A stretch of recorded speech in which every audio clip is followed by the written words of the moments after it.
ابھی اسلام باقی ہے، ابھی قرآن باقی ہے، محمد مصطفیٰ صلی اللہ علیہ کی شان باقی ہے، نظام الدین کی دلی علاء الدین کا کلیر، ابھی خواجہ پیا کا سارا ہندوستان باقی ہے۔ میرے محترم بزرگوں اور دوستو، آج ہم خواجہ غریب نواز کی چند کرامتوں کا ذکر کریں گے۔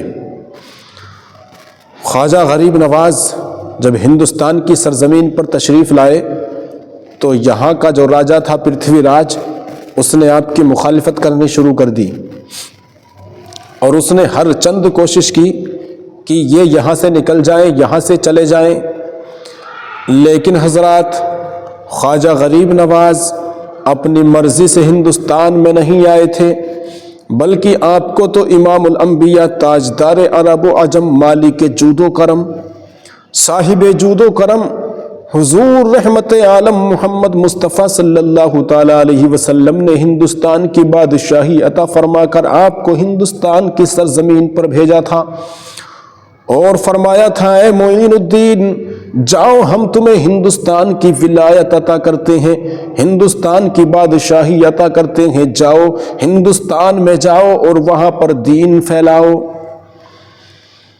میرے خواجہ سرکار کا حکم پا کر ہندوستان کی سرزمین پر تشریف لائے، ہندوستان میں اجمیر میں تشریف لے کر کے آئے۔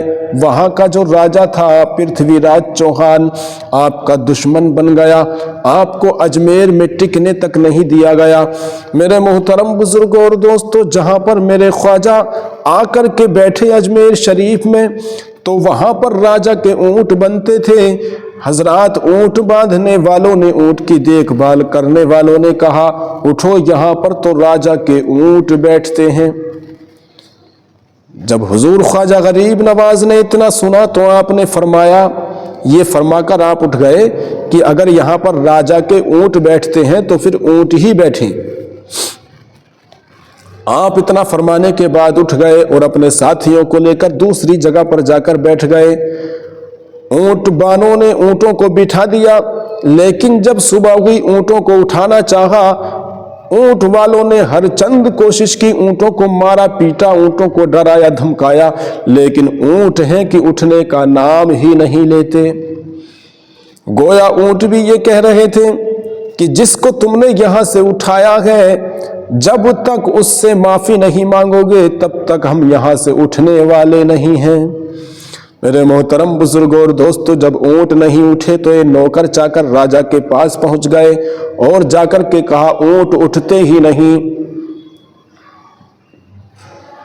تو راجا نے کہا، جب تک اس فقیر سے جا کر کے معافی نہیں مانگو گے اونٹ نہیں اٹھیں گے، جا کر کے اس فقیر سے معافی مانگ لو۔ میرے محترم بزرگوں اور دوستو، نوکر چاکر گئے اور معافی مانگی حضرت خواجہ غریب نواز سے۔ خواجہ غریب نواز نے ارشاد فرمایا، جاؤ تمہارے اونٹ کھڑے ہو گئے ہیں۔ تو جب میرے خواجہ کے بٹھائے ہوئے اونٹ یہ کل 800 سال پہلے نہ اٹھا سکے تھے تو میرے خواجہ کے بسائے ہوئے مسلمانوں کو ہندوستان سے کیسے نکال سکتے ہیں؟ میرے محترم بزرگوں اور دوستوں، مسلمانوں کو ہندوستان سے نکالنے کے لیے جناب والا خواجہ غریب نواز سے بڑی طاقت چاہیے، اور میرے محترم بزرگوں اور دوستوں، وہ طاقت جو طاقت اللہ والوں کے پاس ہے وہ کسی دنیا دار کے پاس نہیں ہے۔ تو میرے خواجہ ہند کے راجا جب ہندوستان میں تشریف لائے تو پرتھوی راج آپ کا دشمن بن گیا، آنا ساگر پر پہرا لگا دیا، جہاں سے آپ پانی استعمال کے لیے منگاتے تھے کہ اس فقیر کو پانی نہ دیا جائے، اس کے ساتھ اس کے چاہنے والے، اس کے ماننے والے جتنے بھی لوگ ہیں ان کو بھی پانی نہ دیا جائے۔ لیکن میرے خواجہ کو جب پتہ چلا، خواجہ کے غلام نے آ کر کے کہا کہ سرکار، آنا ساگر پر پہرا لگا دیا گیا ہے، پانی کو ہم پر بند کر دیا گیا ہے۔ تو میرے محترم بزرگوں اور دوستو، خواجہ کو جلال آ گیا۔ خواجہ نے جلال میں آ کر اپنے غلام سے ارشاد فرمایا، یہ لوٹا لے کر کے چلا جا اور آنا ساگر کی طرف اس کا منہ کر کے کہہ دینا، اے پانی چل، تجھے خواجہ غریب نواز بلا رہے ہیں۔ میرے محترم بزرگوں اور دوستوں، یہ خواجہ کا غلام، خواجہ کا مرید آنا ساغر کے قریب گیا اور جا کر کے اس کا منہ، کاسے کا منہ، لوٹے کا منہ آنا ساغر کی طرف کر کے حکم فرمایا، اے پانی چل، تجھے خواجہ غریب نواز بلا رہے ہیں۔ ایک طوفان آیا، سارے کا سارا پانی اس لوٹے میں آ گیا، ساری فوج بے ہوش ہو گئی۔ آنا ساغر کا پانی سارا کاسے میں، لوٹے میں آ گیا، آنا ساغر خشک ہو گیا، سارے شہر میں کوہرام مچ گیا، سارے شہر میں بھگدڑ مچ گئی۔ اب کیا ہوگا؟ پانی ختم ہو گیا، لوگ پیاسے مر جائیں گے۔ بادشاہ کے پاس خبر پہنچائی گئی۔ میرے محترم بزرگوں اور دوستوں، جب بادشاہ نے سرکار غریب نواز کی بارگاہ میں منت سماجت کی کہ پانی واپس کر دیجئے، مخلوق خدا پیاسی مر جائے گی، میرے محترم بزرگوں اور دوستوں، تو میرے خواجہ نے ارشاد فرمایا، اے بادشاہ، پانی ہم واپس کر رہے ہیں، لیکن آج کے بعد کسی پر پانی بند مت کرنا۔ یہ میرے خواجہ کی شان ہے۔ میرے محترم بزرگوں اور دوستوں، اب پرتھوی راج سمجھ گیا، یہ کوئی دنیا دار کی طاقت نہیں ہے، یہ پروردگار کی دی ہوئی عطا کی ہوئی طاقت ہے جو کسی دنیا دار کے پاس نہیں ہے۔ میرے محترم بزرگوں اور دوستوں، خواجہ نے اس کو ایمان کی دعوت دی، لیکن یہ ایمان نہیں لایا۔ اب میرے محترم بزرگوں اور دوستوں، اس نے خواجہ پر طرح طرح کی بندشیں لگانی شروع کر دیں، لیکن میرے محترم بزرگوں اور دوستوں، میرے خواجہ کو اللہ رب العزت نے وہ شان عطا فرمائی کہ اس کی ساری کوششیں، اس کی ساری کے سارے، میرے محترم بزرگوں اور دوستوں، جو مخالفت کر رہا تھا وہ سب کی سب ختم ہوتی چلی گئیں۔ اس نے ایک مرتبہ جب یہ ہر موڑ پر، ہر مقام پر خواجہ غریب نواز سے شکست کھاتا رہا، یہ ہر موڑ پر، ہر مقام پر ہارتا چلا گیا، تو اس نے اپنے مصاحبوں کو بلایا، بتاؤ کیا کیا جائے؟ تو کسی نے مشورہ دیا، کسی نے یہ منصوبہ پیش کیا کہ جنگل سے ایک پاگل ہاتھی کو پکڑ کر کے لایا جائے، اور خواجہ غریب نواز جس وقت عبادت میں مصروف ہوں، ان کے تمام ساتھی بھی، ان کے تمام اعزاء و اقرباء، ان کے تمام مریدین، ان کے تمام مصاحبین جب نماز میں مشغول ہوں، یہ نماز پڑھ رہے ہوں، اس وقت اس پاگل ہاتھی کو کیلے چھید کر، اس کے جسم میں کیلے گھونس گھونس کر، اس کو آوارہ، دیوانہ، پاگل اور زیادہ، اس کی پاگل پن کو اور زیادہ بڑھا کر خواجہ غریب نواز کی طرف اس کے رخ کو موڑ دیا جائے۔ جب وہ پاگل ہاتھی ان کے پاس پہنچے گا تو ان کو اپنے قدموں سے روند دے گا، ان کو کچل ڈالے گا، اور ان کے قتل کا ذمہ بھی ہمارے اوپر نہیں آئے گا۔ یہ خبر مشہور ہو جائے گی کہ پاگل ہاتھی نے تمام سب کے سب کو کچل ڈالا۔ یہ منصوبہ بنایا خواجہ غریب نواز کے خلاف، لیکن ان کو پتہ نہیں تھا کہ فانوس بن کے جس کی حفاظت ہوا کرے، وہ شمع کیا بجھے جسے روشن خدا کرے۔ میرے محترم بزرگ اور دوستو، جس کی حفاظت خدا کر رہا ہو اس کو دنیا کی کوئی طاقت مٹا نہیں سکتی۔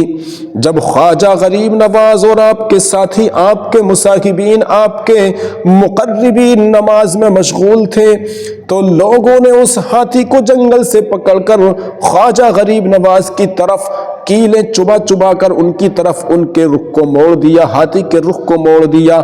ہاتھی پاگل پن میں میرے محترم بزرگوں اور دوستوں زور زور سے جھگاڑتا ہوا، زور زور سے بھاگتا ہوا خواجہ غریب نواز اور آپ کے ساتھیوں کی طرف بڑھ رہا تھا۔ میرے محترم بزرگوں اور دوستوں، قریب تھا کہ جناب والا اور کوئی ہوتا تو ہاتھی کچل کر رکھ دیتا، لیکن جیسے ہی خواجہ نے ہاتھی کو آتے ہوئے دیکھا تو میرے محترم بزرگوں اور دوستوں، میرے خواجہ نے اپنے ہاتھ میں ایک تھوڑی سی خاک اٹھائی، مٹی اٹھائی اور کچھ پڑا اور اس کو ہاتھی کی طرف پھینک دیا۔ میرے محترم بزرگوں اور دوستو، جیسے ہی ہاتھی پر وہ خاک پڑی، وہ مٹی پڑی، حضرات وہ ہاتھی فوراً رک گیا اور دیکھتے ہی دیکھتے وہ ہاتھی پتھر کا بن گیا، پتھر کا بن گیا۔ میرے محترم بزرگوں اور دوستو، یہ دیکھ کر لوگ حیران پریشان ہو گئے کہ یہ کون سی طاقت ہے، یہ کس کا روب و جلال ہے کہ حضرات محترم جس کے جلال کے آگے ہاتھی، بدمست ہاتھی بھی حضرات لاچار ہو گیا اور صرف ذرا سی خاک مٹی پھینکنے سے وہ پتھر کا بن گیا۔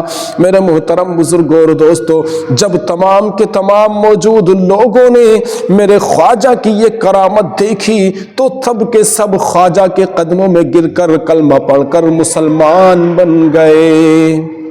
تو میرے خواجہ نے جس پر نظر کرم فرما دی، اس کی دنیا و آخرت دونوں کامیاب ہو گئیں۔ خواجہ نے جسے چاہا مستانہ بنا ڈالا، جس پہ نظر ڈالی دیوانہ بنا ڈالا۔ تو میرے محترم بزرگوں اور دوستوں، میرے خواجہ نے اس ہاتھی کو پل میں پتھر کا بنا دیا۔ اب پرتھوی راج اور زیادہ پریشان ہو گیا۔ میرے محترم بزرگوں اور دوستو، کہیں جادوگروں کو خواجہ کے مقابلے کے لیے بلایا، کہیں جوگی جے پال کو مقابلے کے لیے بلایا، لیکن کوئی بھی جادوگر خداداد طاقت کا مقابلہ نہیں کر سکتا۔ دنیا کے تمام جادوگر ایک طرف اکٹھے ہو کر اپنی طاقت کا استعمال کریں، اپنے جادو کا استعمال کریں، اور اللہ کا ولی اکیلا ایک طرف ہو تو کوئی بھی دنیا کا جادو، کوئی بھی دنیا کا شیطان مل کر اللہ کے ولی کا مقابلہ نہیں کر سکتا۔ میرے محترم بزرگوں اور دوستو، جوگی جے پال آپ کے مقابلے کے لیے آیا، شیروں پر سوار ہو کر ہاتھ میں سانپ، منہ سے آگ نکل رہی ہے۔ حضرات خواجہ غریب نواز اور آپ کے مقربین آپ کے پاس جمع ہیں۔ میرے محترم بزرگوں اور دوستو، مقربین نے کہا سرکار یہ کیا بلا ہے؟ حضرات خواجہ غریب نواز نے فرمایا ڈرو نہیں، ہمارے ساتھ بھی ہمارا خدا ہے۔ میرے محترم بزرگوں اور دوستو، جادوگر آگے بڑھ رہے ہیں، منہ سے آگ نکل رہی ہے۔ میرے خواجہ نے اپنے تمام مقربین اور مصاحبین اور مریدین کے چاروں طرف ایک لکیر، ایک دائرہ بنا دیا اور کہا اس سے باہر نہ نکلنا۔ اب جو بھی جادو ان کا وہاں پر جاتا ہے اس لکیر سے ٹکرا کر جل کر خاک ہو جاتا ہے۔ جب اس کے تمام جادو، جب اس کی تمام طاقت، جب اس کے تمام ہتھ کنڈے جواب دے گئے تو میرے محترم بزرگوں اور دوستو، جوگی جے پال آسمان میں اڑنے لگا۔ میرے خواجہ نے اپنے چپلوں کو، اپنی جوتیوں کو اشارہ فرمایا کہ کفر آسمان پر اور تو زمین پر ہے۔ حضرات محترم، اتنا اشارہ جب جوتیوں نے پایا تو آسمان پر اڑنے لگی اور جوگی جے پال کے سر پر جا کر پٹا پٹ پڑنے لگی۔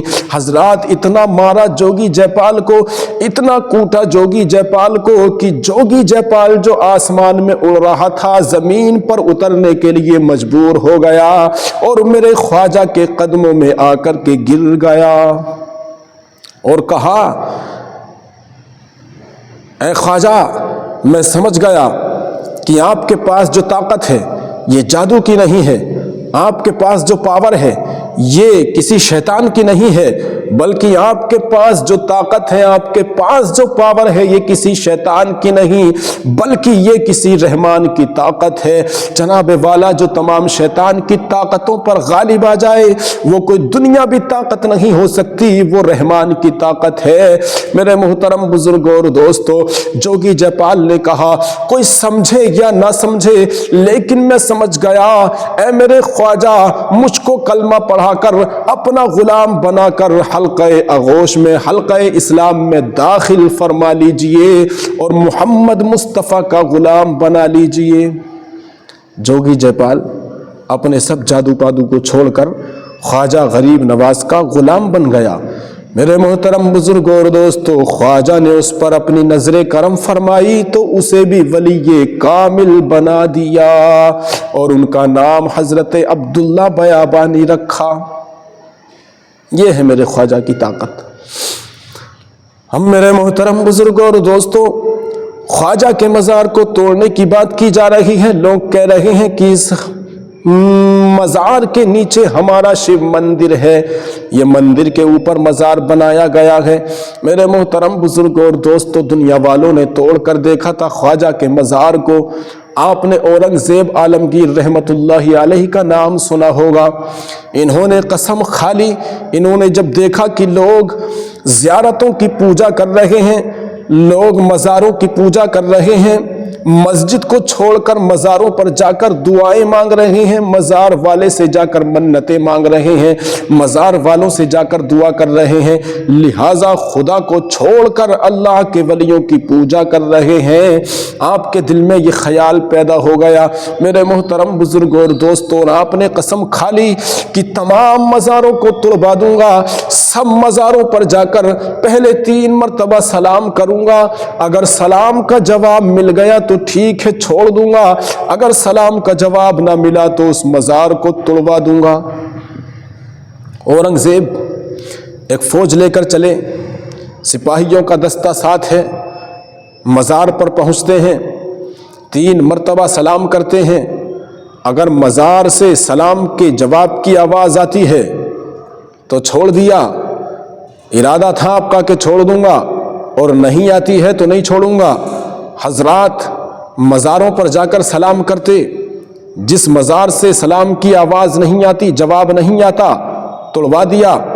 تمام کے تمام مزاروں کو توڑواتے ہوئے آپ اجمیر شریف پہنچ گئے اور کہا 3 مرتبہ سلام کروں گا، اگر سلام کا جواب آ گیا تو ٹھیک ہے ورنہ اس کو بھی توڑوا دوں گا۔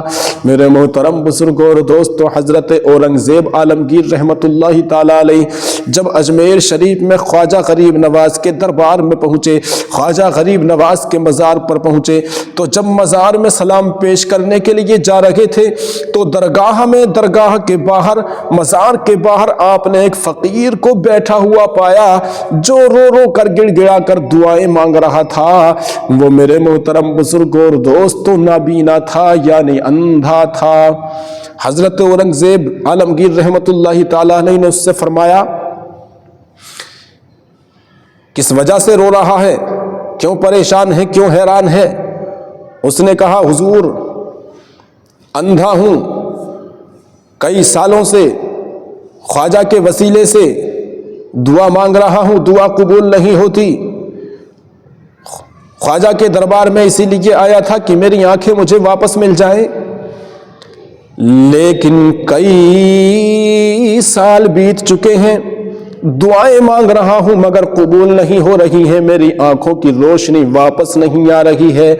تو میرے محترم بزرگوں اور دوستوں، حضرت اورنگزیب عالمگیر رحمت اللہ تعالی علیہ نے فرمایا میں مزار پر سلام پیش کرنے کے لیے جا رہا ہوں، جب تک تیری آنکھیں کی میں مزار پر سلام پیش کرنے کے لیے جا رہا ہوں، اور سلام پیش کر لوٹ، سلام پیش کر کے جب میں واپس آؤں گا تب تک تیری آنکھوں کی روشنی واپس نہیں آئی تو میں تیری گردن کو اڑوا دوں گا، میں تیری گردن کٹوا دوں گا، میں تجھ کو قتل کرا دوں گا۔ میرے محترم بزرگوں اور دوستوں، جب بادشاہ وقت کا یہ پیغام سنا، یہ اعلان سنا، تو اب تک تو آنکھوں کی وجہ سے پریشان تھا، اب جان کے لالے پڑ گئے، آنکھوں کی روشنی بادشاہ کے لوٹتے وقت تک واپس نہیں آئی تو بادشاہ قتل بادشاہ قتل کرا دے گا، بادشاہ میری گردن کو کٹوا دے گا۔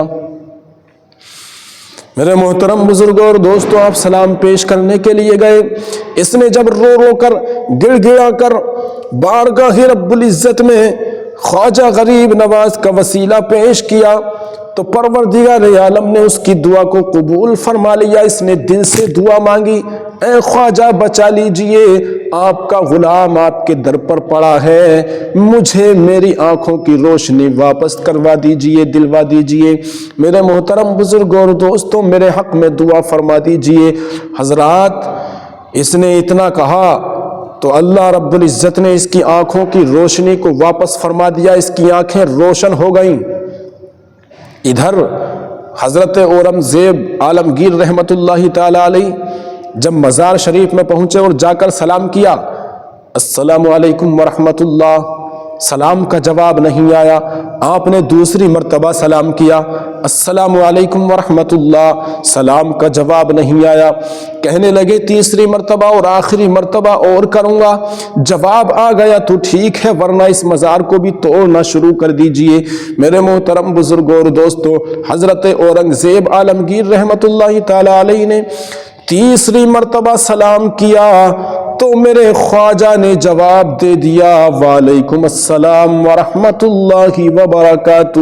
اورنگزیب، میرے محترم بزرگوں اور دوستوں، اورنگزیب نے عرض کی، سرکار میں نے پہلی مرتبہ سلام کیا تو جواب کیوں نہیں آیا؟ دوسری مرتبہ سلام کیا تو جواب کیوں نہیں آیا؟ سلام کے جواب میں اتنی تاخیر کیوں؟ میرے محترم بزرگوں اور دوستوں، تو خواجہ غریب نواز نے فرمایا، اے بادشاہ، میں تیری ضد کی بنا پر میرے محترم بزرگوں اور دوستوں، جس فقیر کو تو قتل کرنے کا حکم دے کر کے آیا ہے، اس کی آنکھوں کی روشنی لینے کے لیے عرش اعظم پر گیا تھا، اس کی آنکھوں کی روشنی لینے کے لیے عرش اعظم پر گیا تھا، اس وجہ سے تیرے دونوں پہلے سلاموں کا جواب دینے میں ذرا سی تاخیر ہو گئی۔ جب تو نے تیسری مرتبہ مجھے سلام کیا تو میں اس کی آنکھوں کی روشنی لے کر اپنے مزار میں واپس آ گیا اور تیرے سلام کا جواب دے دیا۔ پھر خواجہ غریب نواز نے فرمایا، اے بادشاہ، آج سے کسی مزار کو توڑوانا مت۔ میرے محترم بزرگوں اور دوستوں، تو یہ میرے خواجہ کا مقام ہے۔ میرے محترم بزرگوں اور دوستوں، جو لوگ مزار کو توڑوانے کی بات کر رہے ہیں، حضرت اورنگزیب عالمگیر کی زندگی سے سبق لیں۔ جب میرے خواجہ نے جواب دیا تو اورنگزیب نے توبہ کر لی۔ میرے محترم بزرگوں اور دوستوں، اپنے غلط خیال سے، اور اسے یقین ہو گیا کہ صاحب مزار اپنے مزاروں میں زندہ ہیں۔ میرے محترم بزرگوں اور دوستوں، اور انہیں کسی کا خوف اور کسی کا غم نہیں ہے۔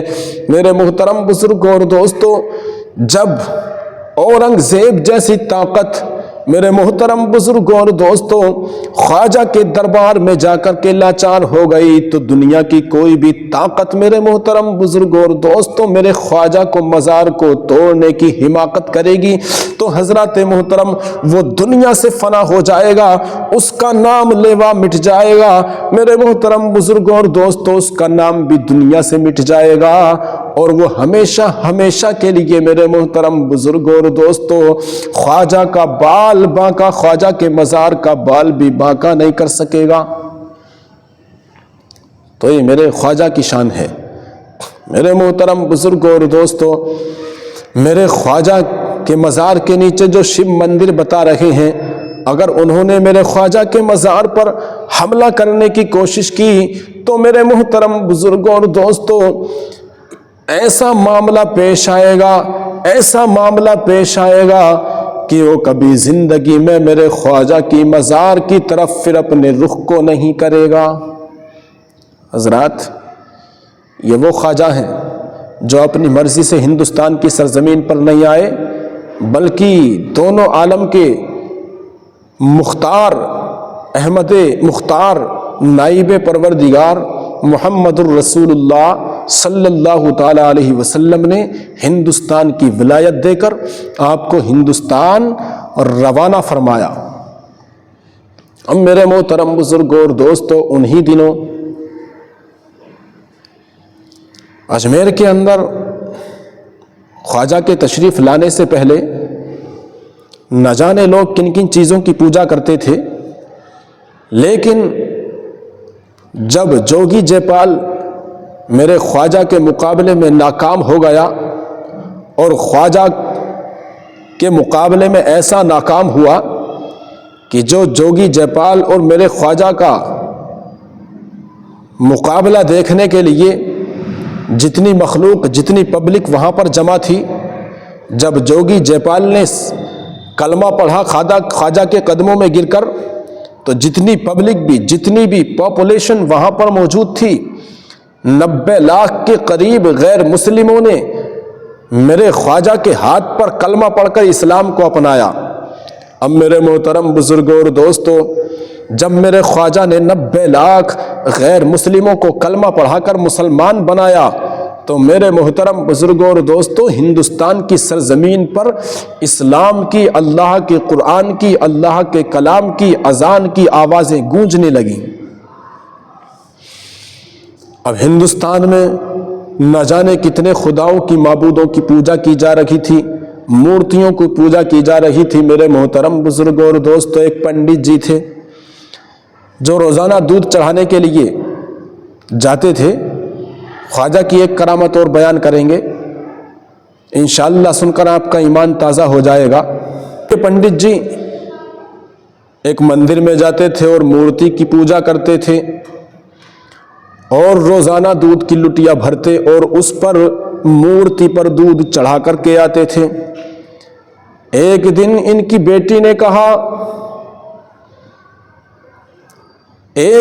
کی بیٹی نے کہا کہ ابا جان، بابا جان، آج آپ نہیں جائیں گے، آج دودھ چڑھانے کے لیے، آج دودھ پلانے کے لیے میں جاؤں گی۔ میرے محترم بزرگوں اور دوستوں، اس لڑکی کو پتہ نہیں تھا کہ دودھ چڑھایا جاتا ہے کہ دودھ پلایا جاتا ہے۔ حضرات اس سے پہلے یہ کبھی مندر نہیں گئی تھی۔ حضرات بیٹی کی ضد کے آگے بابا نے کہا اچھا بیٹا جاؤ، آج تم ہی دودھ چڑھا کر آؤ۔ یہ لٹیا میں دودھ بھرتی ہے اور مندر پہنچ جاتی ہے۔ مندر میں پہنچنے کے بعد اس نے اس مورتی کے سامنے دودھ کو رکھ دیا اور کہا دودھ پی لیجئے۔ اب پتھر کی مورتی تھی، کوئی انسان ہوتا تو بات سمجھ میں آتی۔ پتھر کی مورتی نہ سن سکتی ہے، نہ دیکھ سکتی ہے، نہ اپنے ہاتھ پاؤں ہلا سکتی ہے۔ لڑکی کہہ رہی ہے دودھ پی لیجئے، لیکن اس پر کچھ اثر نہیں ہوتا۔ اس لڑکی کو پتہ نہیں تھا کہ میرا باپ، میرے بابا جو روزانہ دودھ کی لٹیاں بھر کر کے لاتے ہیں، دودھ اس کے قدموں میں بہا کر کے چلے جاتے ہیں، یہ دودھ پیتا نہیں ہے۔ اس کو پتہ تھا کہ میرے بابا روزانہ دودھ پلا کر کے جاتے ہیں۔ حضرات اس نے کہا دودھ پی لیجئے، مگر پتھر کی مورتی پر کچھ اثر نہیں ہوتا۔ اس نے دوبارہ کہا پیتے کیوں نہیں؟ میرے بابا تو روزانہ پلا کر کے جاتے ہیں، کیا آپ مجھ سے ناراض ہو؟ اگر مجھ سے ناراض ہو تو سنو، جب تک آپ دودھ نہیں پیو گے میں واپس نہیں جاؤں گی۔ لیکن پتھر نے پھر بھی دودھ نہیں پیا۔ میرے محترم بزرگوں اور دوستوں، اس لڑکی نے کہا اگر تم نے آج دودھ نہیں پیا تو میں تمہارے قدموں میں سر پٹک پٹک کر اپنی جان دے دوں گی، مگر آپ کو دودھ پلا کر کے جاؤں گی۔ میرے محترم بزرگوں اور دوستوں، پتھر کی بات سمجھ میں نہیں آتی۔ لڑکی نے بارہا کہا، لیکن پتھر ہے کہ ٹس سے مس نہیں ہوا، وہ کوئی انسان تھوڑا ہی تھا، اس میں کوئی جان اور روح تھوڑا ہی تھی۔ جو وہ ہل جاتا، جو وہ ڈل جاتا، جو اس کے زبان سے کچھ الفاظ نکل جاتے کہ میں پتھر ہوں، میں دودھ نہیں پی سکتا۔ میرے محترم بزرگوں اور دوستوں، جب پتھر نے دودھ نہیں پیا تو لڑکی نے اپنے سر کو اس کے قدموں پر مارنا شروع کر دیا، اس کے قدموں پر پٹکنا شروع کر دیا، یہاں تک پٹکا کہ اس کی پیشانی لہو لہان ہو گئی، اس کی پیشانی میں زخم ہو گیا اور خون بہنے لگا۔ میرے محترم بزرگوں اور دوستوں، خون اس کے کپڑوں پر، اس کے سر پر، اس کی پیشانی پر وہ لہو لہان ہو چکی ہے۔ میرے محترم بزرگوں اور دوستوں، جب وہ لہو لہان ہو چکی تو اسی راستے سے، اسی مندر والے راستے سے میرے خواجہ نکل کر کے جا رہے تھے۔ جب میرے خواجہ نے دیکھا مندر میں ایک نوجوان لڑکی اپنے سر کو مورتی کے قدموں پر پٹک رہی ہے، سر سے خون بہہ رہا ہے، خون میں تربتر ہے، خون آلود ہو چکی ہے، میرے خواجہ وہاں پر تشریف لے گئے اور جس جگہ پر اس کے مورتی کے قدموں پر جو لڑکی سر پٹک رہی تھی، اس کی پیشانی اور مورتی کے درمیان میں، اس کی پیشانی کے نیچے اپنے ہاتھ کو رکھ دیا۔ اب میرے محترم بزرگ اور دوستو، ارشاد فرمایا بیٹی اپنے اوپر یہ ظلم کیوں کر رہی ہے؟ اپنے اوپر یہ ظلم کیوں ڈھا رہی ہے؟ اپنے خون کو کیوں بہا رہی ہے؟ اپنی پیشانی کو کیوں لہو لہان کر رہی ہے؟ تو خون میں بھیگ چکی ہے، تیرا خون بہہ رہا ہے، کیوں اپنی جان پر ظلم کر رہی ہے؟ میرے محترم بزرگوں اور دوستوں، اس لڑکی نے دیکھا کہ ایک مسلمان بزرگ ہے جو اس سے یہ باتیں کہہ رہا ہے۔ اس لڑکی نے کہا، اے بزرگوار، آپ مجھ سے الگ ہٹ جائیے، یہ میرے اور میرے معبود کا معاملہ ہے، میرے اور میرے بھگوان کا معاملہ ہے۔ آپ مسلمان ہیں، میں ہندو ہوں، میں اپنے بھگوان کو دودھ پلانے کے لیے آئی تھی، روزانہ میرے بابا دودھ پلا کر کے جاتے ہیں، مگر یہ میرے ہاتھ سے دودھ نہیں پی رہے ہیں، مجھ سے ناراض ہیں۔ میں نے یہ ارادہ کر لیا ہے، اگر انہوں نے دودھ نہیں پیا تو ان کے قدموں میں اپنے سر کو پٹک پٹک کر جان دے دوں گی۔ جب تک یہ دودھ نہیں پیئیں گے میں اپنے گھر کو نہیں جاؤں گی۔ میرے خواجہ نے جب اتنا سنا تو اس مورتی سے کہا، اس بت سے کہا، جب لڑکی ضد پر اڑی ہے تو دودھ پی کیوں نہیں لیتے؟ لیکن میرے محترم بزرگ اور دوستو، بت پر اس کا بھی کچھ اثر نہیں ہوا، اس مورتی پر اس کا بھی کچھ اثر نہیں ہوا۔ حضرات خواجہ غریب نواز نے دوسری مرتبہ ارشاد فرمایا، دیکھتا نہیں لڑکی زخم آلود ہو گئی ہے، خون آلود ہو گئی ہے، خون میں نہا چکی ہے، دودھ کیوں نہیں پیتے؟ لیکن حضرات اس بت پر، اس مورتی پر کچھ اثر نہیں ہوا۔ پھر میرے خواجہ غریب نواز کو جلال آ گیا اور جلال میں کھڑے ہو کر اس کے کانوں کو اینٹھ دیا اور ارشاد فرمایا، دودھ کیوں نہیں پیتا؟ دودھ پی لے، لڑکی کی پیشانی سے خون بہہ رہا ہے۔ جب میرے خواجہ نے اس کے کانوں کو اینٹھا تو میرے محترم بزرگوں اور دوستوں، فوراً اس کے ہاتھوں میں حرکت آ گئی، اس کے پاؤں میں حرکت آ گئی، اس کا جسم ہلنے لگا اور اس نے دودھ لینے کے لیے لڑکی کی طرف اپنے ہاتھ کو بڑھا دیا، کہا دودھ لاؤ، اور دیکھتے ہی دیکھتے وہ سارا دودھ پی گیا۔ میرے محترم بزرگوں اور دوستوں، یہ دیکھنے کے بعد وہ لڑکی خوش ہو گئی۔ میرے خواجہ غریب نواز اپنے راستے کو چلے گئے، یہ لڑکی گھر واپس آ گئی۔ خون میں لہو لہان ہے، خون میں تربتر ہے۔ میرے محترم بزرگوں اور دوستوں، محلے والوں نے دیکھا کہ پنڈت جی کی لڑکی خون میں نہائی ہوئی ہے، ایسا لگتا ہے یہ منہ کالا کر کے آئی ہے، ایسا لگتا ہے میرے محترم بزرگوں اور دوستوں کہ یہ غلط کام کر کے آئی ہے، لہٰذا یہ محلے والے اس کے پیچھے ہو گئے۔ اور جب یہ اپنے گھر پہنچی، اس کے باپ نے، پنڈت جی نے اپنی بیٹی کو لہو لہان دیکھا، پیشانی سے خون بہہ رہا ہے، خون میں نہائی ہوئی ہے۔ حضرات اس کے باپ نے کہا، بیٹی معاملہ کیا ہے؟ خون میں کیوں بھیگ رہی ہو؟ خون تمہاری پیشانی سے کیوں نکل رہا ہے؟ تو میرے محترم بزرگ اور دوستو، اس کی بیٹی نے کہا، پنڈت جی کی بیٹی نے کہا، بابا جب میں دودھ لے کر پہنچی تو بھگوان جی دودھ نہیں پی رہے تھے، میں نے قسم کھائی کہ جب تک دودھ نہیں پیو گے آپ کے قدموں میں سر پٹک پٹک کر جان دے دوں گی، مگر گھر واپس نہیں جاؤں گی۔ جب میں نے اتنا کہا تو میرے محترم بزرگ اور دوستو، میرے بھگوان نے دودھ پی لیا۔ میرے محترم بزرگ اور دوستو، لوگوں نے کہا، پتھر کی مورتی دودھ کیسے پی سکتی ہے؟ یہ تمہاری بیٹی بہانہ بنا رہی ہے، یہ تمہاری بیٹی عزت بچانے کی کوشش کر رہی ہے، یہ بھگوان کو دودھ پلا کر نہیں بلکہ اپنی عزت کو لٹا کر آ رہی ہے، اپنی عزت کو لٹا کر آ رہی ہے۔ جب باپ نے عزت کا تانا سنا تو بیٹی کے قدموں پر اپنی پگڑی کو رکھ دیا اور کہا، بیٹی سچ بتا دے، بات کیا ہے؟ تو بیٹی نے کہا، ابا، بابا جان، اے بابا، قسم ہے آپ کو اسی بھگوان کی جسے آپ پوچھتے ہیں، میں اس کو دودھ پلا کر آئی ہوں، میں نے کوئی غلط کام نہیں کیا ہے۔ میرے محترم بزرگوں اور دوستوں، محلے والوں نے کہا، اگر دودھ بھگوان نے آج پیا ہے تو کل کو بھی پی سکتا ہے، اگر کل کو دودھ لے کر تم گئیں اور بھگوان نے پی لیا تو ہم سمجھ جائیں گے کہ واقعی میں تم نے دودھ پلایا ہے، اگر دودھ نہیں پیا تو تم اپنی عزت لٹا کر آئی ہو، تم اپنی عزت سے اپنی عزت کو لٹا کر آئی ہو، اپنے ماں باپ کی عزت کو لٹا کر آئی ہو۔ باپ نے کہا، بیٹی تیری کیا رائے ہے؟ بیٹی نے کہا، ابا جان ٹھیک ہے، میں کل کو دودھ لے کر چلوں گی، اگر بھگوان پی لے تو میری بات سچ ہے اور اگر نہ پیے تو جھوٹ ہے۔ صبح ہوئی، دوسرا دن آیا، پنڈت جی کی لڑکی دودھ لے کر چلے ہیں، تمام کے تمام محلے والے ساتھ ہیں کہ دیکھیں کیسے بھگوان دودھ پیتا ہے۔ یہ لڑکی پہنچ گئی اور پہنچنے کے بعد مندر میں داخل ہوئی اور بھگوان سے کہا، مورتی سے کہا دودھ پی لو، لیکن کل کی طرح اس پر کچھ اثر نہیں ہوا۔ لڑکی نے دوبارہ کہا لیکن مورتی پر کچھ اثر نہیں ہوا۔ لڑکی نے تیسری مرتبہ کہا لیکن پھر بھی مورتی پر کچھ اثر نہیں ہوا۔ اب لڑکی کو جلال آ گیا، لڑکی جلال میں کھڑی ہو کر کے اس کے کان میں کہتی ہے کہ دودھ پیتے ہو یا کل والے بابا کو بلاؤں جس نے تمہارے کانوں کو اینٹھا تھا۔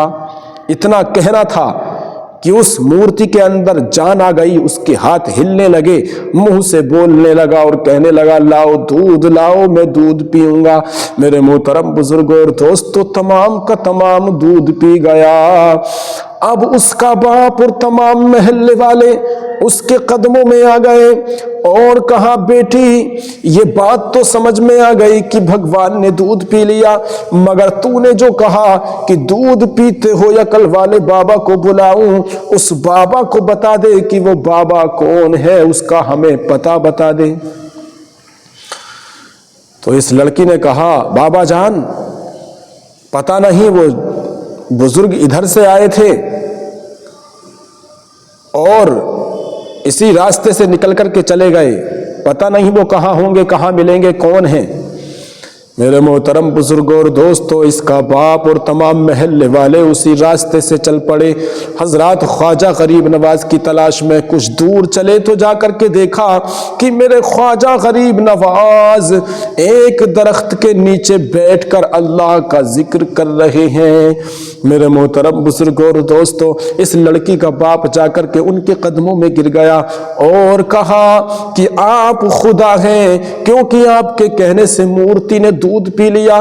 تو خواجہ غریب نواز نے ارشاد فرمایا میں خدا نہیں ہوں بلکہ میں تو خدا کا بندہ ہوں، میں تو خدا کا بندہ ہوں۔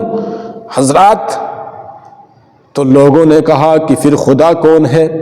تو میرے خواجہ نے ارشاد فرمایا خدا تو وہ ہے جس نے مجھ کو اور تم کو پیدا کیا ہے، تمام کائنات کو اسی نے پیدا کیا ہے، حضرات اسی کی عبادت کرو۔ میرے محترم بزرگوں اور دوستو، یہ فرما کر آپ جانے لگے۔ ان محلے والوں نے کہا، پنڈت جی نے کہا پھر خدا کون ہے؟ تو خواجہ نے ارشاد فرمایا خدا تو وہ ہے جس نے مجھ کو اور تم کو پیدا کیا ہے، زمین و آسمان کو پیدا کیا ہے، یہ ساری کائنات اسی نے پیدا فرمائی، اسی کی عبادت کرو۔ یہ کہہ کر آپ جانے لگے تو سارے کے سارے لوگ خواجہ کے قدموں میں گر گئے اور کہا اے خواجہ اب چھوڑ کر نہ جاؤ، اپنا کلمہ پڑھا کر، اللہ رب العزت کا کلمہ پڑھا کر ہم کو اپنا غلام بنا لو۔ میرے محترم بزرگوں اور دوستوں، میرے خواجہ نے کلمہ پڑھا کر ان کو مسلمان بنا دیا۔ تو جو بھی میرے خواجہ سے ٹکرایا، میرے محترم بزرگوں اور دوستوں، وہ یا تو کلمہ پڑھ کر مسلمان بن گیا یا پھر دنیا سے ہی فنا ہو گیا، کیونکہ میرے خواجہ نے جب پرتھوی راج کو دعوت دی اسلام کی تو وہ اسلام لے کر کے نہیں آیا۔ میرے خواجہ نے ارشاد فرمایا اگر وہ اسلام لے کر نہیں آیا، اگر تو مسلمان نہیں بنا، اگر تو نے اسلام کو اختیار نہیں کیا تو ہم نے تجھے زندہ گرفتار کر کے شہاب الدین غوری کے حوالے کر دیا۔ ایسا ہی ہوا، جب یہ ایمان نہیں لایا، سلطان شہاب الدین غوری نے ہندوستان پر حملہ کیا اور یہ گرفتار ہوا اور اس کو قتل کر دیا گیا۔ میرے محترم بزرگوں اور دوستو، یہ میرے خواجہ کی شان ہے۔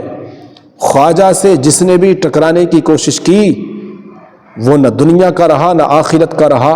تو اللہ رب العزت ہم سب کو خواجہ غریب نواز سے محبت کرنے کی توفیق عطا فرمائے، ان کے نقش قدم پر چل کر زندگی گزارنے کی توفیق عطا فرمائے، ہماری اس ویڈیو کو لائک اور زیادہ سے زیادہ شیئر کرنے کی توفیق عطا فرمائے اور چینل کو سبسکرائب کرنے کی توفیق عطا فرمائے، تاکہ اللہ والوں کا پیغام، اللہ والوں کی کرامات، اللہ والوں کی شان زیادہ سے زیادہ ہمارے مسلمان بھائیوں تک پہنچ جائے اور خواجہ غریب نواز کے مرتبے کے بارے میں لوگوں کو پتہ چل جائے خواجہ کی شان کے بارے میں، لوگوں کو پتہ چل جائے کہ میرے خواجہ کی شان کیا ہے۔ خواجہ ہند وہ دربار ہے اعلیٰ تیرا، کبھی محروم نہیں مانگنے والا تیرا، ارادے روز بنتے ہیں مگر پھر ٹوٹ جاتے ہیں، وہی اجمیر جاتے ہیں جنہیں خواجہ بلاتے ہیں۔ ابھی اسلام زندہ ہے، ابھی قرآن باقی ہے، محمد مصطفیٰ صلی اللہ کی شان باقی ہے، نظام الدین کی دلی علاء الدین کا کلیر، ابھی خواجہ پیا کا سارا ہندوستان باقی ہے۔ میرے محترم بزرگوں اور دوستوں، اللہ رب العزت ہماری اس گفتگو کو قبول فرمائے، اور جس حکومت نے، جس سنگٹھن نے میرے خواجہ سے ٹکرانے کی کوشش کی، نہ تو وہ حکومت رہی نہ وہ سنگٹھن رہا۔ اب جو بھی میرے خواجہ سے ٹکرائے گا وہ حکومت انشاءاللہ ہمیشہ ہمیشہ کے لیے مٹ جائے گی، اور وہ سنگٹھن بھی ہمیشہ ہمیشہ کے لیے مٹ جائے گا۔